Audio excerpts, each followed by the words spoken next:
स्वास्थ्य नहीं खरीदा जा सकता। मैं समझता हूं कि योग एक ऐसा माध्यम है जिसके अभ्यास से हम स्वस्थ रह सकते हैं।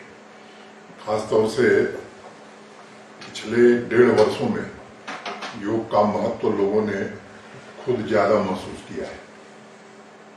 पूरे दुनिया में जिस तरह से योग का प्रचार प्रसार हुआ है, निश्चित रूप से उसका श्रेय देश के सम्मानीय प्रधानमंत्री आदरणीय नरेंद्र मोदी जी को जाता है। और जिस तरह से यूनाइटेड नेशंस की जनरल असेंबली में दुनिया भर के देशों का समर्थन मिला, इस प्रस्ताव का एक भी किसी देश ने विरोध नहीं किया और सबने पूरे जोर शोर से समर्थन किया। भारत की ये प्राचीन परंपरा है और मैं समझता हूं कि पतंजलि योग के बारे में हम सब लोग परिचित हैं।